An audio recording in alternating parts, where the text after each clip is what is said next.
So the question is about the Hebrew word Elohim.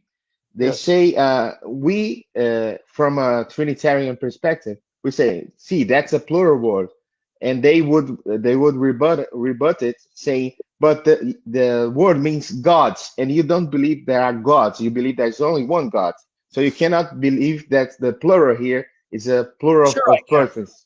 No, that's a bad argument. Why would I expect an ancient language to use the same theological vocabulary terminology that I use today Mhm. for precision instead of looking to an ancient culture? How would they describe that the one God is more than one person when they don't have the language I have to articulate it? So the way they would do it is use plurals. Mhm. So that's this terrible argument. Yes, it's not gods, but how would an ancient culture go about describing the one God as being more than one person, yet one being? Well, they'll do it by using plurals and singulars interchangeably. Mhm. So, what this question or this response assumes is that they have to speak in the same exact categories in the same exact manner we do today in a language unheard of to them. No, what I need to do is how would someone at that time, using the categories they use and the language they use, let me know that the one God is more than one person? Well, they will use plural nouns, pronouns, participles, adjectives with singular ones. Why singular? So that even though it's gods, it doesn't mean three separate gods, but the plural means that this one God has more than one person that exists as God. And that's Mhm. exactly what we find in Hebrew. Not only does it use Elohim and use singular verbs, like in Genesis 1:1, it says Elohim bara. Bara is singular. Elohim, Mhm. he created. But then the same Bible goes on and uses plural. They created. They are Mhm. makers. This is what I'd expect to find if the ancients are trying to describe this one God, not as three separate gods, but as more than one person who exists as one God. They're going to use that kind of language. That's a In terrible argument. Isaiah says, "Who will go for us?" Right? Yeah, and you know what's ironic? The society admits that Jehovah is speaking to the Son. Mhm. They admit that there God is speaking. They even admit in Genesis 1:26 when it says, let us make man in our image, God is Mhm. speaking to the Son. I have the article where I quote their source saying, here Jehovah is speaking to the word, the Logos. So Mhm. they're acknowledging the us is God speaking to at least the Logos, because they don't believe he speaks to the Spirit. Well, Mhm. that's a step closer to what we're saying, because if you say God said, let us make man in our image, but then the next verse it says, God made man in his own image, singular. How can the Son be less than God when it's the one God who's creating the one man in his own image? Mhm. So if God is I see. speaking to a creature and says, let us make man in our image, then it's no longer the one God who's creating the one man in his own singular image, because he's using a creature, right? Mhm. So you couldn't say God created man in God's image because God used a creature who's less than God. Mhm. Like in Genesis 1, it says, and God See. made Adam in his own image. God made Adam. But no, God didn't make Adam by himself. God and a creature did. So why are you saying God did it? Because it's not a Mhm. creature. Whoever he's talking to, he is God, though distinct from him in person, and hence it's still the one God. To give Yes. you an example of what I mean, so you follow me. And you go back and rewatch this so you can get the point. When we go here, I'm going to use King James for only one reason, because when God created man, he deliberately created man to reflect the fact that the one God is a plurality of persons of the same essence. What do I mean? When you go to the narrative, all throughout, God simply commands, let there be light, and God made the light, right? Mhm. But here, in Genesis 1:26, he changes his vocabulary. When it comes to man, he changes his vocabulary. Genesis 1:26. And God said, let us, the first time he speaks in the plural, all throughout here, God Mhm. said, let there be. Make man in our image, after our likeness. let them. See right there, he gave it away. Who's the them? Mm-hmm. Men. But man is one. How can he end up being them? I see. It's talking The about man Adam and Eve. is them, right? Mm-hmm. But it's man, Adam, but then Adam is a them. Have Mm-hmm. dominion over the fish of the sea and over the fowl of the air, over the cattle and over all the earth, and over every creeping thing that creepeth upon the earth. Now notice the connection. The one God is an us and an our, and the one man is a them. I Are you see. seeing the Yes. interplay? It's a parallel. Yes. Okay, now watch the parallel go deeper. So God created man in his own image, but over here it's our image. Mm-hmm. And he created man in the image of God, created he him. Now notice, man is a him, right? Mm-hmm. And who created him? He. He. But over Yes. here it's us made man, our image. Here it becomes his image, he created, and the man is a him, right? Mm-hmm. But all of a sudden he's no longer a him, it's a male and female. He created them. Male. So now I'm And the, confused. Is the man one person? Because it's a them, male and female. mm-hmm. I So what's see. going on here? I'm going to show you what's going on. Now let's Does go that back. go along with the ehad? The Chad, yeah, because I'm going to get there. Because now watch.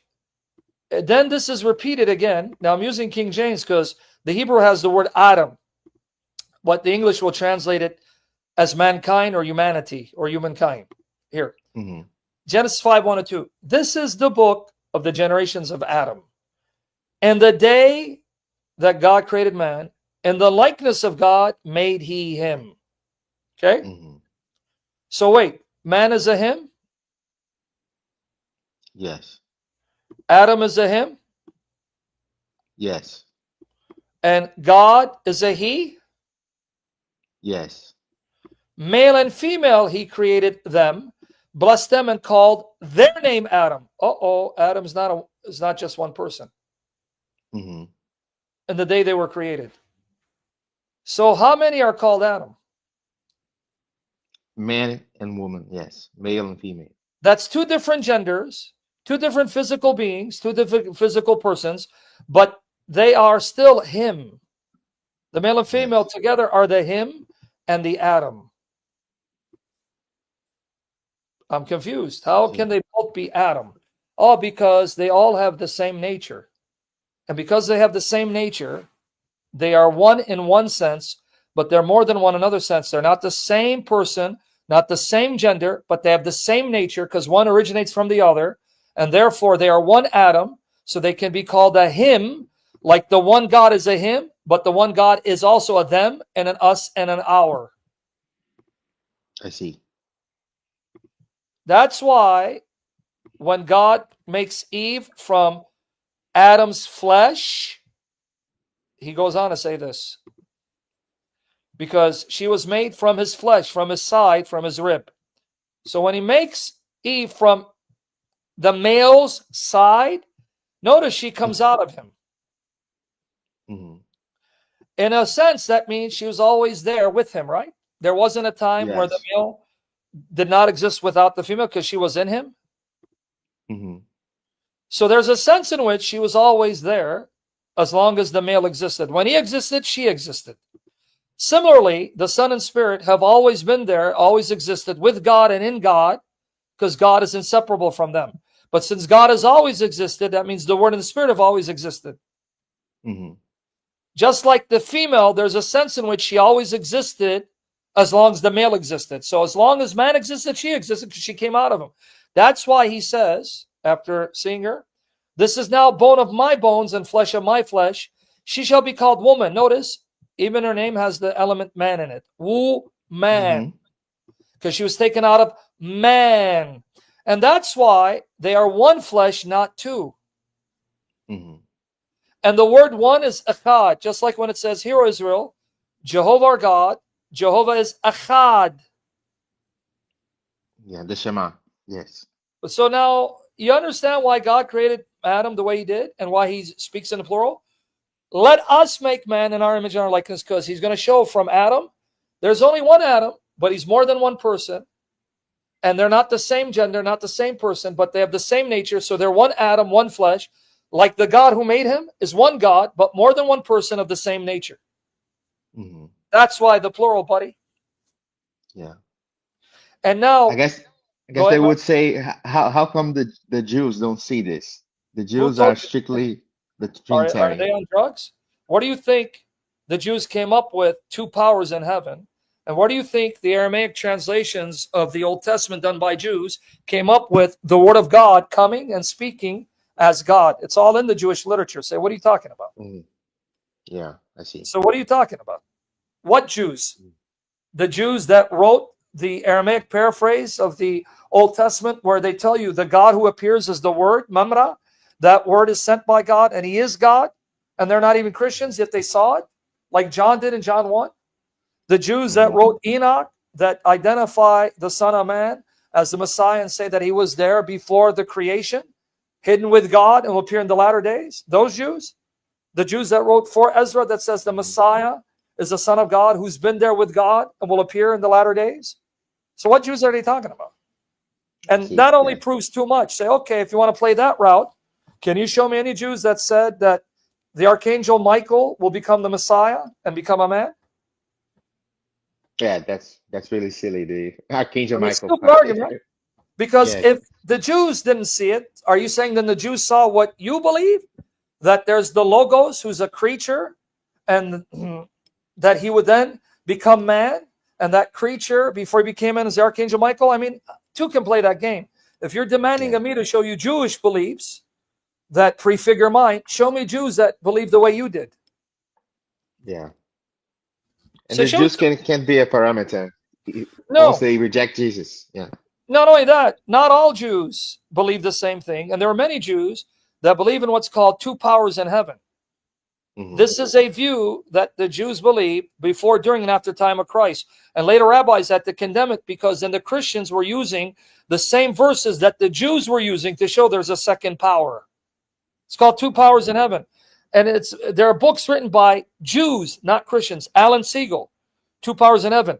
I have a book by Peter Schaefer, Two Gods in Heaven, documenting from Jewish sources that there was a widespread Jewish belief before, during, after the time of Christ. There's a second power, and they called it two powers. Second power, and that second power would be called angel of God or the word of God, even the wisdom Hmm. of God, all of which is attributed to Jesus, which is why these Jewish scholars and Christian scholars say that the New Testament is depicting Jesus as the human incarnation of the second power. What are they I talking about? see. Yeah. You know how many sessions I've done on this? I have the books right here. I'm pointing to it. It's right here. The Jewish authors, and one of them, named Peter Schaefer, he's not Jewish, but he is a professor of Jewish studies, and he's not a Bible-believing Christian. He wrote a book called Two Gods in Heaven. I have it right here. In fact, I can even show it to you Hmm. online. And he's telling you sources before the time of Christ. Enoch, for Ezra. Aramaic paraphrases of the Old Testament. Sources after the time of Christ, showing Jews believing in a second power. And even later rabbis called this power Metatron. And later Hmm. Jewish sources identified Metatron as Enoch when he ascended. He became deified. So what are they talking about? What Jews? Yeah. I see. So this is That's a, great, a man. falsehood, I see. right? So when they tell me Jews, what Jews, man? What Jews are they talking about? Now, understand what I showed you. Eve's name is what originally? What was her original name? Adam. Yes. So if I were to tell you after creation there was Eve, Eve was with Adam and Eve was Adam, would I be right? Yes. Of course. Because she was with Adam, right? Because Adam is her husband. Yes. She But she was. was Adam also. Yes, she was Adam. They were one flesh. Yes. Okay, so is she a lesser Adam than the man she's married to? No, it doesn't make her lesser in any way. It can't be because she's his flesh, so she's equal, right? I Yes, just of gave you course. John 1. In the beginning was the Word was with God, and the Word was God. Mm-hmm. I just gave you John 1, but I used Eve. After creation, there was Eve. Eve was with Adam, Eve was Adam. Exactly. In the beginning, before creation, was the Word. The Word was with God, the Word was God. Yeah. So I just gave you John 1, but I used the example of the creature because God told you Adam will resemble God to a very limited, finite level Mm-hmm. because they're created, they're temporal, they're physical. God is not. But still, God is saying, this creature, I'm going to create him in such a way to resemble my Mm-hmm. being. Just like he's a plurality in unity, I'm a plurality in unity. I see. Of course.